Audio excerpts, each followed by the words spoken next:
ಚಿತ್ರೈಃ ಪದೈಶ್ಚ ಗಂಭೀರೈಃ ವಾಕ್ಯೈರ್ಮಾನೈರ್ಖಂಡಿತೈಃ ಗುರುಭಾವಂ ವ್ಯಂಜಯಂತಿ ಭಾತಿಶ್ರೀ ಜಯತೀರ್ಥವ ಪೂಜ್ಯಾಯ ರಾಘವೇಂದ್ರಾಯ ಸತ್ಯಧರ್ಮ ರತಾಯ ಚ ಭಜತಾಂ ಕಲ್ಪವೃಕ್ಷಾಯ ನಮತಾಂ ಕಾಮಧೇನವೇ. ಸರ್ವೇಪಿ ಸುಖಿನಃ ಸಂತು ಸರ್ವೇ ಸಂತು ನಿರಾಮಯಾಃ ಸರ್ವೇ ಭದ್ರಾಣಿ ಪಶ್ಯಂತು ಸರ್ವೇ ಸುಗುಣಶಾಲಿನಃ. ನಮ್ಮ ಸನಾತನ ಭಾರತೀಯ ಸಂಸ್ಕೃತಿ ಅತ್ಯಂತ ಮಿಗಿಲಾದಂತಹ ಸಂಸ್ಕೃತಿ. ವಿಶ್ವದ ಎಲ್ಲ ಸಂಸ್ಕೃತಿಗಳಿಗೂ ಮೀರಿದಂತಹ ಸಂಸ್ಕೃತಿ ನಮ್ಮ ಭಾರತೀಯ ಸಂಸ್ಕೃತಿ ಸಂಸ್ಕಾರ. ಈ ಒಂದು ಹಿನ್ನೆಲೆಯಲ್ಲಿ ಭಾರತ ದೇಶದಲ್ಲಿ ಕಲೆ, ಅದರಲ್ಲಿಯೂ ಸಂಗೀತ, ನೃತ್ಯ ಮೊದಲಾದ ಕಲೆಗಳಿಂದ ಭೂಯಿಷ್ಠವಾದಂತಹ ದೇಶ, ಸಮೃದ್ಧವಾದ ದೇಶ ನಮ್ಮ ದೇಶ.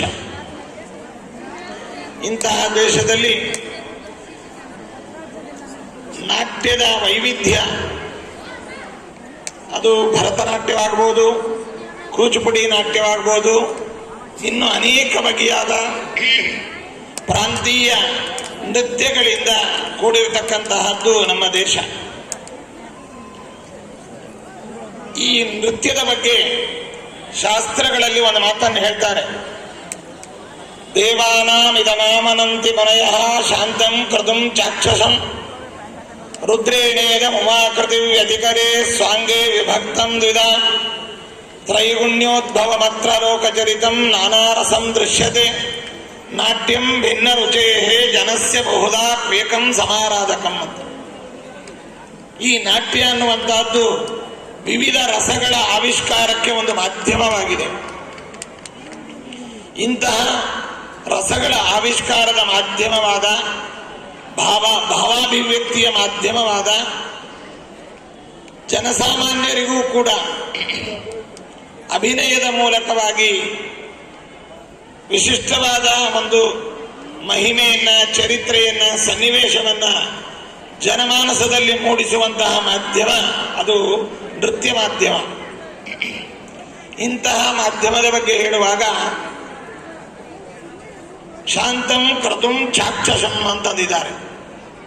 ಇದನ್ನ ಕ್ರತು ಅಂತಂದಿದ್ದಾರೆ, ಅಂದ್ರೆ ಯಜ್ಞ ಅಂತ ಕರೆದಿದ್ದಾರೆ. ಯಾವ ಯಜ್ಞ ಅಂತಂದ್ರೆ ಚಕ್ಷುಸ್ಸಿಗೆ ಸಂಬಂಧಪಟ್ಟಂತಹ ಯಜ್ಞ. ಯಾವುದೋ ಒಂದು ಹೋಮಕುಂಡದಲ್ಲಿ ತುಪ್ಪವನ್ನು ಹಾಕುವ ಮೂಲಕ ದೇವತೋದ್ದೇಶದಿಂದ ದ್ರವ್ಯ ತ್ಯಾಗವನ್ನು ಮಾಡುವಂತಹ ಯಜ್ಞವಲ್ಲ ಇದು. ಶಾಂತಂ ಕ್ರತುಂ ಚಾಕ್ಷಸಂ ಅಂತಂದಿದ್ದಾರೆ. ಕಣ್ಣಿಗೆ ಸಂಬಂಧಪಟ್ಟಂತಹ ಶಾಂತವಾದ ಯಜ್ಞ ಎಂಬುದಾಗಿ ನಾಟ್ಯವನ್ನು ಕರೆದಿದ್ದಾರೆ. ಈ ನಾಟ್ಯದ ಒಂದು ಫೌಂಡರ್ ಅಥವಾ ಈ ನಾಟ್ಯದ ಒಂದು ಪ್ರವರ್ತಕರು ಯಾರು ಅಂತಂದ್ರೆ ರುದ್ರೇಣೇದ ಉಮಾಕೃತಿ ವ್ಯಧಿಕರೇ ಸ್ವಾಂಗೇ ವಿಭಕ್ತಂ ದ್ವಿಧ. ಮನೋನಿಯಾಮಕರಾದಂತಹ ಮಹಾರುದ್ರ ದೇವರು ತನ್ನ ಶರೀರದಲ್ಲಿ ಉಮಾಕೃತಿ ವ್ಯಧಿಕರೇ ಸ್ವಾಂಗೇ ವಿಭಕ್ತಂ ದ್ವಿಧ, ತನ್ನ ದೇಹದಲ್ಲಿ ಅರ್ಧ ಭಾಗವನ್ನ ನಾರೀ ರೂಪವನ್ನ, ಅರ್ಧ ಭಾಗವನ್ನ ಪುರುಷ ರೂಪವನ್ನ ಪಡೆದು ತನ್ಮೂಲಕವಾಗಿ ಈ ಭಾವಾಭಿವ್ಯಕ್ತಿಯ ಮಾಧ್ಯಮವನ್ನ ಜಗತ್ತಿಗೆ ನೀಡಿರತಕ್ಕಂತಹ ಮಹಾನುಭಾವ ಮನೋನಿಯಾಮಕರಾದಂತಹ ರುದ್ರದೇವರು ಎಂಬುದಾಗಿ ನಾಟ್ಯ ಶಾಸ್ತ್ರದಲ್ಲಿ ಈ ಒಂದು ಕಲೆಯ ಬಗ್ಗೆ ವಿಶೇಷತೆಯನ್ನ, ಮಹತ್ವವನ್ನ, ಪ್ರಾಮುಖ್ಯತೆಯನ್ನ ತಿಳಿಸಿಕೊಟ್ಟಿದ್ದಾರೆ. ಅಂತಹ ಒಂದು ಕಲಾ ಪ್ರದರ್ಶನ ನಿಜವಾಗಲೂ ಕೂಡ ಇವತ್ತು ಇಲ್ಲಿ ಈ ಕ್ಷೇತ್ರದಲ್ಲಿ ನಡೆದಿದೆ ಅಂತಂದ್ರೆ ಇದು ಅತ್ಯಂತ ಅರ್ಥಪೂರ್ಣವಾದಂತಹ ಒಂದು ಪ್ರದರ್ಶನವಾಗಿದೆ. ಅದರಲ್ಲಿಯೂ ಮರ್ಯಾದಾ ಪುರುಷೋತ್ತಮನಾದಂತಹ ಜಗದೊಡೆಯನಾದ ಗುರು ಸಾರ್ವಭೌಮರ ಆರಾಧ್ಯ ದೈವನಾದಂತಹ ಮೂಲರಾಮನ ಸನ್ನಿಧಾನದಲ್ಲಿ, ರಾಘವೇಂದ್ರ ಸ್ವಾಮಿಗಳವರ ಸನ್ನಿಧಾನದಲ್ಲಿ ಈ ಯಾವ ಬೃಹತ್ ನೃತ್ಯ ಪ್ರದರ್ಶನ ಅನ್ನುವಂತಹದ್ದು ಬಹಳ ಔಚಿತ್ಯಪೂರ್ಣವಾದಂತಹ ಕಾರ್ಯಕ್ರಮವಾಗಿದೆ. ಅದರಲ್ಲಿಯೂ ಪ್ರದರ್ಶನಕ್ಕೆ ಆಯ್ಕೆ ಮಾಡಿಕೊಂಡಂತಹ ಒಂದು ಕೃತಿ ಯಾವುದು ಅಂತಂದ್ರೆ ನಾಮ ರಾಮಾಯಣ. ರಾಮನ ನಾಮ ಅದು ಅತಿ ಮಧುರವಾದಂತಹದ್ದು. ರಾಮನ ನಾಮ ಅದು ಅಮೃತ ತುಲ್ಯವಾದದ್ದು. ರಾಮನ ನಾಮ ಸರ್ವಸ್ವವಾದದ್ದು. ಅಂತಹ ನಾಮ ರಾಮಾಯಣದ ಮೂಲಕವಾಗಿ ಸಮಗ್ರ ರಾಮನ ಚರಿತ್ರೆಯನ್ನು, ರಾಮಾಯಣವನ್ನು ಹೊರಹಾಕುವಂತಹ ಕೃತಿ ನಾಮರಾಮಾಯಣವಾಗಿದೆ. ಅಂತಹ ನಾಮರಾಮಾಯಣವನ್ನು ಸಂಗೀತ ಮಾಧ್ಯಮವಾಗಿಟ್ಟುಕೊಂಡು ನೃತ್ಯ ಮಾಧ್ಯಮವನ್ನು ಪ್ರದರ್ಶಿಸಿರ್ತಕ್ಕಂತಹ ಈ ಒಂದು ಪ್ರದರ್ಶನ ನಿಜವಾಗಲೂ ಕೂಡ ಸ್ತುತ್ಯವಾದದ್ದು, ಅಭಿನಂದನೀಯವಾದದ್ದು. ಇಂತಹ ಒಂದು ಕಾರ್ಯಕ್ರಮಕ್ಕೆ ಮುಖ್ಯ ಅತಿಥಿಗಳಾಗಿ ವರ್ಲ್ಡ್ ಬುಕ್ ಅಲ್ಲಿನ ಪ್ರಮುಖರಾದಂತಹ ನಮ್ಮ ಸಿಂಗ್ ಅವರು ಬಂದಿದ್ದಾರೆ. ಅದೇ ರೀತಿಯಾಗಿ ನಮ್ಮ ಹಾಸನ ಜಿಲ್ಲೆಯ ನ್ಯಾಯಾಧೀಶೆಯಾದಂತಹ ಶ್ರೀಮತಿ ಅವರುಗಳು ಬಂದಿದ್ದಾರೆ. ಮತ್ತು ವೇದಿಕೆಯಲ್ಲಿ ಉತ್ತಮ ಸಂಗೀತಗಾರ್ತಿಯರು, ಎಲ್ಲ ಮಹಿಳಾ ಪ್ರಧಾನವಾದಂತಹ ಒಂದು ಕಾರ್ಯಕ್ರಮ. ನಿಜವಾಗಲೂ ಕೂಡ ಪುರುಷರಕ್ಕಿಂತಲೂ ಮಹಿಳೆಯರು ಯಾವ ವಿಷಯದಲ್ಲಿಯೂ ಕಮ್ಮಿ ಇಲ್ಲ ಅನ್ನುವಂತಹ ಒಂದು ಆತ್ಮಧೈರ್ಯವನ್ನು ಅಥವಾ ಆತ್ಮವಿಶ್ವಾಸವನ್ನು ಮೂಡಿಸುವ ನಿಟ್ಟಿನಲ್ಲಿ ಪಕ್ಕವಾದ್ಯದವರು ಮಹಿಳೆಯರು, ಮೃದಂಗವಾದ್ಯ, ತಾಳವಾದ್ಯ, ಗಾನ, ಜೊತೆಯಲ್ಲಿ ಇತರ ವಾದ್ಯಗಳ ಒಂದು ಸಹಯೋಗವೂ ಕೂಡ ಎಲ್ಲರೂ ಮಹಿಳೆಯರು. ಮತ್ತೆ ನೃತ್ಯವನ್ನು ಮಾಡುವವರು ಪುರುಷರು ಮಹಿಳೆಯರು ಅದನ್ನು ಸಮ್ಮಿಶ್ರ ಮಾಡಲಿಲ್ಲ.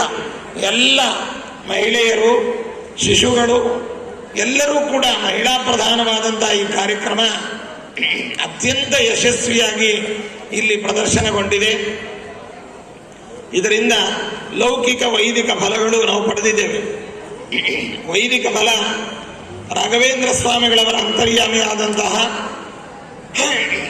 ನಾಮರಾಮಾಯಣ ಪ್ರತಿಪಾದ್ಯನಾದ ಮೂಲರಾಮನ ಅನುಗ್ರಹ, ತೃಪ್ತಿ, ಜೊತೆಯಲ್ಲಿ ಲೌಕಿಕವಾದದ್ದು. ಹೇಗೆ ಭತ್ತವನ್ನು ಬೆಳೆಯುವಾಗ ಹುಲ್ಲು ದೊರೆತಂತೆ ಆಧ್ಯಾತ್ಮಿಕವಾದ ಲಾಭವೂ ಆಗಿದೆ, ಲೌಕಿಕ ಲಾಭವೂ ಆಗಿದೆ.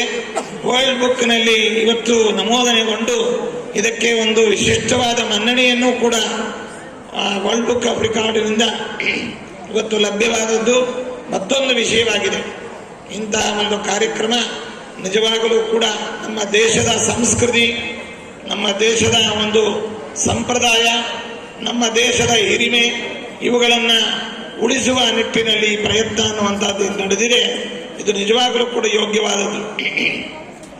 ಪೂರ್ವ ಕಾಲದಲ್ಲಿ ಸಂಗೀತದಿಂದ ಏನೆಲ್ಲ ಆಗ್ತಾ ಇತ್ತು ಅಂತಂದಾಗ ಕಠಿಣವಾದಂತಹ ಕಲ್ಲು ಕೂಡ ಕರಗಿದಂತಹ ದೃಷ್ಟಾಂತಗಳು ಸಂಗೀತಕ್ಕೆ ಆ ಮಹತ್ವ ಅನ್ನುವಂಥದ್ದಿದೆ. ಕಠಿಣ ಹೃದಯರು, ಕಠಿಣ ವಸ್ತುಗಳು, ಕಠಿಣಾತ್ಮರು, ಜೊತೆಯಲ್ಲಿ ಕಿವಿ ಇಲ್ಲದೆ ಇರತಕ್ಕಂಥವರು, ಜ್ಞಾನವಿಲ್ಲದೆ ಇರತಕ್ಕಂಥವರು, ಯಾವುದೇ ತರಹದ ಅವರಿಗೆ ಅರಿವಿಲ್ಲದೆ ಇರತಕ್ಕಂಥ ವ್ಯಕ್ತಿಗಳೆಲ್ಲರೂ ಕೂಡ ಶಿಶುರುವೇತ್ತಿ ಪಶುರುವೇತ್ತಿ ವೇತ್ತಿ ಗಾನರಸಂ ಬಣಿಹಿ ಎಂಬುದಾಗಿ ಹೇಳಿದಂತೆ ಎಲ್ಲರೂ ಕೂಡ ಗಾನಾಮೃತಕ್ಕೆ ತಲೆದೂಗಿದಂತಹ ದೃಷ್ಟಾಂತಗಳು ನಾವು ಕಂಡಿದ್ದೇವೆ. ತೆಲುಗಿನಲ್ಲಿ ಒಂದು ಚಿತ್ರದಲ್ಲಿ ನಾವು ನೋಡ್ತೇವೆ, ಶಿಲೆಯೂ ಕೂಡ ಈ ಗಾನಾಮೃತಕ್ಕೆ ಕರಗಿ ದ್ರವರೂಪವಾಗಿ ಆದಂತಹದ್ದನ್ನು ನಮ್ಮ ಆಂಧ್ರ ರಾಜ್ಯದಲ್ಲಿ ಅತ್ಯಂತ ಪ್ರಸಿದ್ಧ ನಟರಾದಂತಹ ಎನ್ ಟಿ ರಾಮರಾಯರು ಚಿತ್ರಿಸಿರತಕ್ಕಂತಹ ಒಂದು ತೆಲುಗಿನ ಚಿತ್ರದಲ್ಲಿ ಅದನ್ನು ತೋರಿಸಿದ್ದಾರೆ. ಹೀಗೆ ಇದು ಕೇವಲ ಚಿತ್ರಕ್ಕೆ ಪರಿಮಿತವಲ್ಲ, ಇದು ನಿಜವಾದದ್ದು. ಇಂತಹ ಕೆಲವೊಂದು ದೊಡ್ಡ ದೊಡ್ಡ ಐತಿಹಾಸಿಕ ದೇವಸ್ಥಾನಗಳನ್ನು, ಕಟ್ಟಡಗಳನ್ನು ಕಟ್ಟುವಾಗ ಸಂಗೀತದ ಮೂಲಕವಾಗಿ ಅವುಗಳನ್ನು, ಆ ಕಲ್ಲುಗಳನ್ನು, ದೊಡ್ಡ ದೊಡ್ಡ ಕಲ್ಲುಗಳನ್ನು ಲೀಲಾಚಾಲವಾಗಿ ಎತ್ತಿಟ್ಟಂತಹ ದೃಷ್ಟಾಂತಗಳಿದ್ದಾವೆ.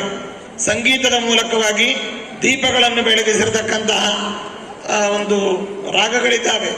ಹೀಗೆ ಸಂಗೀತದಿಂದ ಆಗದೇ ಇರತಕ್ಕಂಥದ್ದಿಲ್ಲ. It is a medicine, it is a biggest achievement in world. We can achieve anything in the light of ಸಂಗೀತ. ಆದ್ದರಿಂದ ಇಂತಹ ಸಂಗೀತ ಮಾಧ್ಯಮದ ನೃತ್ಯ ಕಲಾ ಪ್ರದರ್ಶನವನ್ನು ಇಂಟರ್ನ್ಯಾಷನಲ್ ಸಂಗೀತ ಮತ್ತು ನೃತ್ಯ ಅಕಾಡೆಮಿಯ ಮೂಲಕವಾಗಿ ಈ ಮಂತ್ರಾಲಯ ಕ್ಷೇತ್ರದಲ್ಲಿ ಬಹಳ ದೊಡ್ಡ ಸಂಖ್ಯೆಯಲ್ಲಿ 361 ಸದಸ್ಯರಿಂದ ಒಳಗೂಡಿರತಕ್ಕಂತಹ ಈ ಪ್ರದರ್ಶನ ನಿಜವಾಗಲೂ ಕೂಡ ಇದು ಅರ್ಥಪೂರ್ಣವಾಗಿ ಮತ್ತು ಅತ್ಯಂತ ಕಣ್ಣಿಗೆ ಹಬ್ಬವಾಗುವಂತೆ ಮತ್ತು ನಮ್ಮ ಭಾರತೀಯ ಸಂಸ್ಕೃತಿಯನ್ನು ಬಿತ್ತರಿಸುವಂತೆ ಈ ಕಾರ್ಯಕ್ರಮವು ನಡೆದಿದೆ. ಇದಕ್ಕೆ ಆಯೋಜಕಿಯಾಗಿ ನಮ್ಮ ಚಿರಂಜೀವಿಯಾದಂತಹ ಸ್ವಾತಿ ಭಾರದ್ವಾಜ್ ಬಹಳ ಪರಿಶ್ರಮವನ್ನು ಪಟ್ಟು ಇಂತಹ ಒಂದು ಪ್ರದರ್ಶನವನ್ನು ಮಂತ್ರಾಲಯ ಕ್ಷೇತ್ರದಲ್ಲಿ ಏರ್ಪಾಡು ಮಾಡಿದ್ದಾರೆ. ಇದಕ್ಕೆ ದೇಶದ ಬೇರೆ ಬೇರೆ ಭಾಗಗಳಿಂದ ಎಲ್ಲ ಕಲಾ ರಸಿಕರುಗಳು ಬಂದಿದ್ದಾರೆ, ಕಲಾ ಪ್ರದರ್ಶಕರು ಬಂದಿದ್ದಾರೆ, ಅದಕ್ಕೆ ವೀಕ್ಷಕರು ಬಂದಿದ್ದಾರೆ. ಜೊತೆಯಲ್ಲಿ ಗುರುರಾಜರ ಅಸಂಖ್ಯ ಭಕ್ತರು ಇಲ್ಲಿ ಉಪಸ್ಥಿತರಿದ್ದು ಈ ಪ್ರದರ್ಶನವನ್ನು ವೀಕ್ಷಿಸಿ ಸಂತೋಷಪಟ್ಟಿದ್ದಾರೆ. ಮಕ್ಕಳಿಗೆ ನಾವು ತುಂಬ ಹೃದಯದಿಂದ ಅಭಿನಂದಿಸಿ ಆಶೀರ್ವಾದವನ್ನು ಮಾಡ್ತಾ ಇದ್ದೇವೆ. ಅದೇ ರೀತಿಯಾಗಿ world book of international world book ಮುಖ್ಯಸ್ಥರನ್ನು ಕೂಡ ಈ ಸಂದರ್ಭದಲ್ಲಿ ನಾವು ಅಭಿನಂದಿಸಿ, ವೇದಿಕೆಯಲ್ಲಿ ಉಪಸ್ಥಿತರಿರತಕ್ಕಂತಹ ನ್ಯಾಯಾಧೀಶೆ ಅವರನ್ನು ಕೂಡ ನಾವು ಅಭಿನಂದಿಸಿ, ಇದಕ್ಕೆ ಪ್ರತ್ಯಕ್ಷವಾಗಿ ಪರೋಕ್ಷವಾಗಿ ಸಹಕರಿಸಿರತಕ್ಕಂತಹ ಪ್ರಯತ್ನ ಪಟ್ಟಂತಹ ಬಹುದಿನಗಳ ಒಂದು ಪ್ರಯಾಸದ ಮೂಲಕವಾಗಿ ಈ ಕಾರ್ಯಕ್ರಮವನ್ನು ಆಯೋಜಿಸಿರತಕ್ಕಂತಹ ಎಲ್ಲರನ್ನೂ ಕೂಡ ನಾವು ಅಭಿನಂದಿಸಿ, ಎಲ್ಲರಿಗೂ ಶುಭವಾಗಲಿ. ಇಂತಹ ಪ್ರದರ್ಶನಗಳು ದೇಶದ ವಿವಿಧ ಸ್ಥಳಗಳಲ್ಲಿ ವಿವಿಧ ಕಾರ್ಯಕ್ರಮಗಳಲ್ಲಿ ನಡೆಯಲಿ. ಮುಂದಿನ ದಿನದಲ್ಲಿ 1,000 ಸಂಖ್ಯೆಯಲ್ಲಿ ಇದೇ ಕ್ಷೇತ್ರದಲ್ಲಿ ಈ ಪ್ರದರ್ಶನ ನಡೆಯಬೇಕು.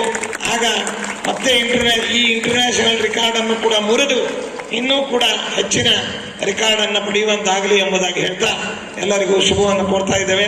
ಬಹಳ ಹೊತ್ತಿನಿಂದ ಎಲ್ಲ ಮಕ್ಕಳು ನಿಂತು ಈ ಬಿಸಿಲಿನಲ್ಲಿ ಮತ್ತೆ ಇಷ್ಟು ಶ್ರಮವಾದರೂ ಕೂಡ ಬಹಳ ಉತ್ಸಾಹದಿಂದ ನೀವೆಲ್ಲರೂ ಕೂಡ ಈ ಕಾರ್ಯಕ್ರಮವನ್ನು ಚೆನ್ನಾಗಿ ಅಭಿನಯಿಸಿದಿರಿ ಅಂತ ಹೇಳ್ತಾ ನಮ್ಮೆಲ್ಲ ಮಾತುಗಳನ್ನು ಮುಗಿಸ್ತಾ ಇದ್ದೇವೆ. ಸರ್ವೇ ಜನ ಸುಖಿನೋ ಭವಂತು, ಸಮಸ್ತ ಸನ್ಮಂಗಳಾನಿ ಭವಂತು. ರಾಘವೇಂದ್ರ ಸ್ವಾಮಿಗಳವರ ಮಠ 64 ಕಲೆಗಳಿಗೆ ಅದು ತವರೂರು. ಚತುಷ್ಷಷ್ಟಿ ಕಲಾ ವಿದ್ಯಾ ಜುಷೇ ವಿದ್ವನ್ ಮಹೋಮುಷೆ ಜೈಂದ್ರ ಜ್ಯೋತಿಷೇ ಕುರ್ಯಾಂ ವದನಾನಿ ಯಶೋಜುಷೆ ಎಂಬುದಾಗಿ ಹೇಳಿದಂತೆ ನಮ್ಮ ಮಠ, ನಮ್ಮ ಪೂರ್ವಿಕ ಪೀಠಾಧಿಪತಿಗಳೆಲ್ಲರೂ ಕೂಡ 64 ಕಲೆಗಳಲ್ಲಿ ನಿಷ್ಣಾತರು.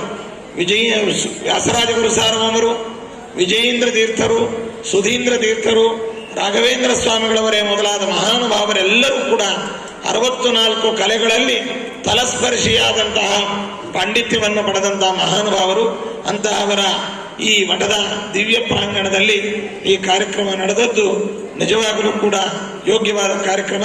ಮಠ ಇಂತಹ ಕಾರ್ಯಕ್ರಮಗಳಿಗೆ ಸದಾಕಾಲ ಎಲ್ಲ ರೀತಿಯಾದ ಪ್ರೋತ್ಸಾಹವನ್ನು ನೀಡುತ್ತೆ ಅಂತ ಹೇಳ್ತಾ ನಮ್ಮೆರಡು ಮಾತುಗಳನ್ನು ಮುಗಿಸ್ತಾ ಇದ್ದೇವೆ.